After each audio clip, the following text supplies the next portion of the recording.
Xiang pulled me aside, his voice low. 1 or 2 cameras, fine. But hundreds across every room? That's not simple.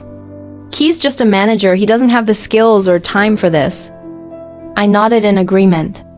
Further checks found 2 cameras in 214, meaning someone else or a group had rigged the entire hotel. Suspicion fell on Duyen Lam, but Xiang dismissed it. These cameras need regular maintenance, and he only visits monthly, never entering rooms. Plus, he doesn't seem tech-savvy. But even the cleaning staff can't access all rooms, I pointed out, since half are locked electronically, accessible only with special keycards. Lin, listening quietly, suddenly piped up. You're forgetting someone. The figure in white can access the locked rooms. Xiang. And I reacted simultaneously. Of course. The figure in white, the ash transporter. Duyen Lam explained that the figure was sent by his partner, handling ash deliveries with a master keycard that opened all rooms, even the locked ones. A young officer, quick and alert, ran up. Captain, the tech team traced the camera signals. Look at this. Xiang reviewed the report, his face grave. The source is next to 214. Isn't that just a storage closet? We all realized at once. A secret room. My heart raced, sensing we were on the verge of a horrifying revelation. Using drone technology, the police confirmed a secret room behind the storage closet, accessible via a cleverly disguised entrance in the first-floor emergency exit. The room, less than 20 square meters, was filled with screens showing footage from the rooms with urns. The floor was littered with cigarette butts and liquor bottles, indicating someone was there just over 10 hours ago, around the time the figure in white appeared. No wonder the figure moved undetected. With Duyen Lam's help and the secret room connected to the back door and emergency exit, it was perfect. But why monitor urns? What was so valuable about ashes that required such surveillance? Duyen Lam was shocked to learn of the secret room. How is this possible? When did they build it? He slapped his thigh, his voice trembling. A few years ago. A feng shui master from Hue renovated the hotel to attract wealth. I let him do it, turns out they were a group. The logic was clear, but the motive remained murky. This operation cameras, secret room, covert ash deliveries was costly. Why go to such lengths? Unless the urns held more than ashes. Xiang, with a veteran cop's intuition, made a bold decision.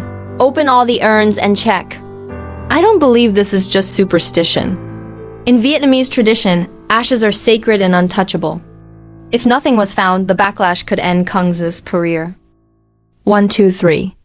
Over a dozen urns were opened, nothing but ashes and the faint scent of incense. A young officer, sweating, said nervously, Captain, should we keep going?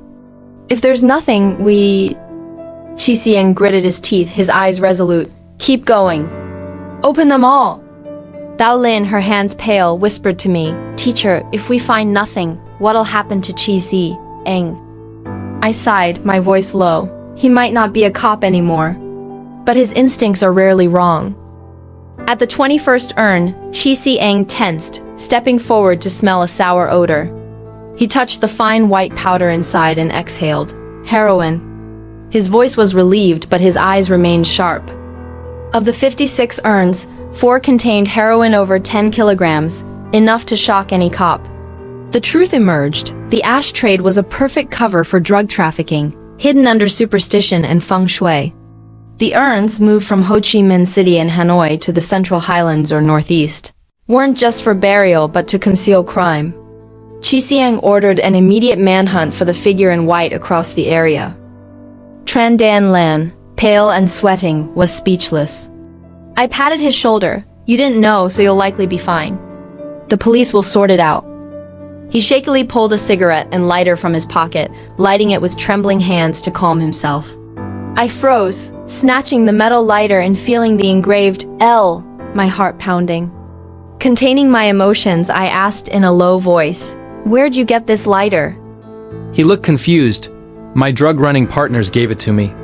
They said it was from an old friend. I gripped the lighter, my knuckles white, emotions surging. It was the gift I gave my mentor when I finished my internship. the hand carved by me as a token of gratitude. 3 years ago, he vanished mysteriously in Saigon, leaving no trace. The police found nothing, and I buried that pain. To see the lighter here, in a drug case, was a shock. Was my mentor's disappearance tied to this drug ring? The question burned in my heart. I vowed, I'll investigate to the end. Thank you, dear listeners, for tuning in. Subscribe to our channel to not miss the next thrilling story.